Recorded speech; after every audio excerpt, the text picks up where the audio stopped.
ఇంట్లో కూర్చుని ఇంగ్లీష్ నేర్చుకోవాలనుకుంటున్నారా? అయితే వెంటనే మా స్పోకెన్ ఇంగ్లీష్ క్లాసెస్‌కి కాల్ చేయండి. హలో నమస్తే, వెల్కమ్ టు సుమన్ టీవీ. ప్రస్తుతం మనతో పాటు జీటీఏ ఫౌండర్ అండ్ చైర్మన్ అయిన విశ్వేశ్వరరెడ్డి గారు ఉన్నారు. వీరితో మనం కొన్ని విషయాన్ని ఈరోజు డిస్కస్ చేద్దాం. హలో అండి, నమస్తే. నమస్కారం. ఇప్పుడు 2025 to 26 మనకి H1B వీసా రిజిస్ట్రేషన్స్ అనేవి స్టార్ట్ అవబోతున్నాయి కదా. సో దీంట్లో ఎలాంటి చేంజెస్ అన్నా ఉండబోతున్నాయా?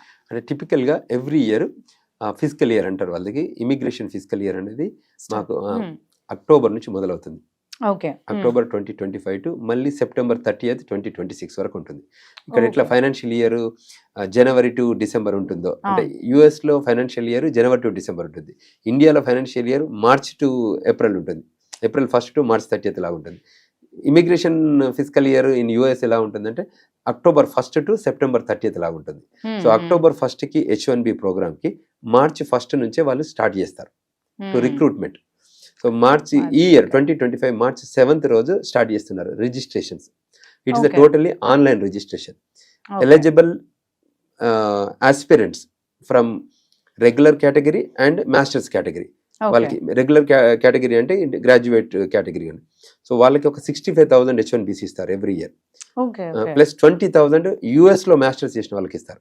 సో మొత్తం 85,000కి లాటరీ తీస్తారు. మార్చ్ 7th టు 24th వరకు అట్లా they will ask the applications. So once that application is received, then they go for lottery. Lottery వచ్చాక ఎవరైతే పిక్ అవుతారో యూజువల్లీ 300,000 400,000 అప్లికెంట్స్ ఉంటారు. 85,000కి 1:3 1:4 అలా వస్తుంది. So some time March ending last week లో వాళ్ళు లాటరీ తీస్తారు. పిక్ అయిన వాళ్ళందరికీ 85,000కి వాళ్ళకి ఎలక్ట్రానిక్ నోటిఫికేషన్లు వెళ్తాయి అండ్ మెయిల్లో కూడా వెళ్తాయి. వాళ్ళకి 90 days ఇస్తారు. అంటే ఏప్రిల్ 1st నుంచి April month, May month, June month, June 30th వరకు 90 days ఇచ్చి ఈ 90 days లోపల వాళ్ళు ఎప్పుడైనా ఫైల్ చేసుకోవచ్చు H1B. ఫైల్ చేసుకున్న H1Bకి ప్రాసెస్ చేసి అప్రూవల్ చేస్తే అప్రూవల్ అక్టోబర్ 1st నుంచి వ్యాలిడిటీ ఉంటుంది. So this is a complex project end to end. అంటే it is March to October September 30th వరకు this whole thing will happen. But ఆ H1B వ్యాలిడిటీ స్టేటస్ ఎప్పుడు start అవుతుందంటే start date is October 1st. Then they will give 3 years. Usually they will give 3 years and depends on the work. మనం ఏదైతే experience letter పెడతామో, ఏదైతే work place లో ఏదైతే job requirement ఉందో దాని లైన్ లోనే వాళ్ళు H1B అప్రూవ్ చేస్తారు. సో ఇది ఎవ్రీ ఇయర్ జరగబోతుంది. ఒకప్పుడు ఇది రెగ్యులర్ అన్ని అప్లికేషన్స్ ఒకేసారి పంపించేవాళ్ళం. ఏప్రిల్ 1 నుంచి ఏప్రిల్ 5 వరకు 5 బిజినెస్ చేస్తూ అట్లా పెట్టేవాళ్ళు. ఇప్పుడు అది కాకుండా ఇప్పుడు టోటల్లీ ఎలక్ట్రానిక్ ట్రాన్సాక్షన్ చేశారు. అంటే ఈ చేంజెస్ ఎప్పటి నుంచి చేశారు? అది ఫ్యూ ఇయర్స్ అయింది. అందులో కూడా మనల్ని కొంచెం మెస్అప్ చేస్తే దానిలో కూడా మళ్ళీ చేంజెస్ చేశారు. So what we are doing is whatever we are doing mistakes based on that they are reenacting the law. Okay ఆ మిస్టేక్స్ ని రెక్టిఫై చేసుకొని గ్యాప్స్ ఎక్కడెక్కడ ఉంటాయో అక్కడక్కడ మనల్ని ఐడెంటిఫై లూప్ చేస్తే మళ్ళీ వాళ్ళు ఫిక్స్ చేస్తారు. సో ఇది స్టూడెంట్స్ కి కానీ లేదంటే ఎవరికైనా ఇప్పుడు వీసాస్ లేదంటే సిటిజన్షిప్ కానీ గ్రీన్ కార్డ్ హోల్డర్స్ కి కానీ ఏమైనా ఉపయోగకరంగా ఉంటుందంటారు ఈ ఇయర్ మనకి? అంటే టిపికల్ గా దిస్ ఇస్ నాన్ ఇమిగ్రెంట్ కదా. ఇమిగ్రెంట్ సైడ్ ఏదైతే EB2 EB3 కేటగిరీలో ఉన్నారో వాళ్ళందరికీ ఎవ్రీ ఇయర్ వర్క్ లో అంటే వర్క్ రిలేటెడ్ గ్రీన్ కార్డ్స్ ఉంటాయి. అవి ఒక 144,000 అలా ఉంటాయి. అవి ఎవ్రీ ఇయర్ ఇస్తారు. అది హోల్ గ్లోబ్ కి ఇస్తారు. అందులో per country cap is around 7% per కంట్రీకి ఇస్తారు గ్రీన్ కార్డ్స్. అది ఎవ్రీ ఇయర్. మన వాళ్ళు ఇప్పుడు పూల్ ఆఫ్ లైన్ పెద్దగా ఉంది, చాలా మంది ఉన్నారు. ఇప్పుడు 2010-12 టైం నడుస్తుంది ఇప్పుడు. సో 13 years బ్యాక్ డేటెడ్ ఉంది అన్నట్టు. సో గ్రీన్ కార్డ్ రావాలంటే అప్పుడు 12 లో కంట్రీ వచ్చి గ్రీన్ కార్డ్ ఫైల్ చేసిన వాళ్ళకి వాళ్ళు గ్రీన్ కార్డ్ ఇస్తున్నారు. సో 13 years తర్వాత వాళ్ళకి గ్రీన్ కార్డ్ వస్తుందంట. As of now we speak. Tomorrow it may be expanded or extended or it will be shrinked. So అది we need to look at it. దానిపైన India may have a dialogue with America.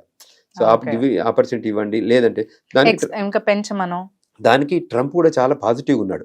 Trump ఏమంటుండు, US master చేసిన ప్రతి ఒక్కరు green card ఇస్తామేమో అంటుండు. We may come up with a program where we can issue a green card for US masters complete. అంటే because skilled people కదా, మా దగ్గర US masters చేస్తున్నారు కదా, చదువుకుంటారు కదా, నాలెడ్జ్ ఉండి బాగా ఎగ్జాంపులరీ ఉంటే ఒక మంచి మార్క్ అంటే గ్రేడింగ్ ఇచ్చేసి వాళ్ళకు కూడా గ్రీన్ కార్డ్ ఇవ్వచ్చు. అంటే there is no hard and fast rules that they cannot give an green card. So ఆ లైన్లో అంటే టిపికల్గా ఎలా ఉంటుందంటే అమెరికాకు నీడ్స్ ఉన్నాయి అనుకోండి, ఇంటర్ప్రిటేషన్. ఇప్పుడు వార్ జోన్లో వెళ్తే వాళ్ళకి ఇంటర్ప్రిటర్స్ కావాల్సి వస్తుంది. ఎందుకంటే ఫారెన్ కంట్రీలో వేరియస్ డిఫరెంట్ లాంగ్వేజెస్ మాట్లాడుతుంటారు కదా. సో అప్పుడు ఏం చేస్తారు, వాళ్ళకి డైరెక్ట్ సిటిజన్షిప్ ఇస్తారు. అదొక ప్రోగ్రామ్ ఉంది ఇప్పుడు. సో అందులో కూడా మన ఇండియన్స్ చాలా మంది బెనిఫిట్ అయ్యారు. ఆర్మీ ప్రోగ్రామ్ రిక్రూట్మెంట్ లో they directly get US citizenship. H1లు F1లు గ్రీన్ ఏం కార్డు ఉండదు. సంబంధం లేకుండా డైరెక్ట్ సిటిజన్షిప్ అది ఆర్మీ రిక్రూట్మెంట్ లో మనం ఎలిజిబుల్ అయ్యి మనం if you are fit in to their regulations ఉంటే they'll get American citizenship. So ఇప్పుడు కొత్తగా H1B రిజిస్టర్ చేసుకోవాలి అనుకునే వాళ్ళకి ఏమేమి టేక్ కేర్ చేయాలి అంటారు? టిపికల్ గా వాళ్ళకి వాళ్ళ ఎంప్లాయర్ ఉంటుండ్రు, ఇండివిజువల్ కెనాట్ రిజిస్టర్ ఇప్పుడు. సో ఎంప్లాయర్ రిజిస్టర్ చేస్తారు. So if there is a job, ఎంప్లాయర్లు కూడా వాళ్ళు if there is a requirement job ఉందనుకోండి, క్లయింట్ లొకేషన్ లో పొజిషన్ ఉంటే ఆర్ ఇన్ హౌస్ ప్రాజెక్ట్ ఏదైనా ఉంటే they can register it. Okay. ఇప్పుడు మనకు we have an immigration law office కాబట్టి we deal with those cases కాబట్టి we know about that. So అందులో రిక్వైర్మెంట్ బేస్డ్ మీద మనం రిజిస్టర్ చేయాలి. ఊరికే టైం పాస్ జాబ్ లేకపోయినా రిజిస్టర్ చేస్తే they will be in trouble the companies. So that they have to take care of it. So ఏమైనా questions ఉంటే అంటే కేస్ స్పెసిఫిక్ క్వశ్చన్స్ ఉంటే we can address them. But జనరిక్గా it is a regular thing, it's not a new thing చేయడము. Any beneficiary and usually they petitioner అంటారు, employer ను petitioner అంటారు, beneficiary అంటే రిక్వైర్ H1B గైని. సో ఈ బెనిఫిషరీ అండ్ పిటిషనర్ మధ్య ఉన్న రిలేషన్స్ తోని petitioner has a more say in immigration law. So ఈ చేంజెస్ ఉన్నవి మళ్ళీ ఎప్పుడు లైక్ ఎంత వరకు సస్టైన్ ఉండొచ్చు అంటారు? లైక్ మళ్ళీ ఏమైనా చేంజెస్ ఉండబోతాయి అంటారా? Immigration law is a dynamic law. So country needs ని బట్టి నెక్స్ట్ ఇయర్ డైనమిక్ గా చేంజ్ చేయొచ్చు, ప్రోగ్రామ్ డికంప్లీషన్ చేయొచ్చు, ప్రోగ్రామ్ ఎక్స్టెండ్ చేయొచ్చు, ప్రోగ్రామ్లకి నెంబర్స్ ని యాడ్ చేయొచ్చు.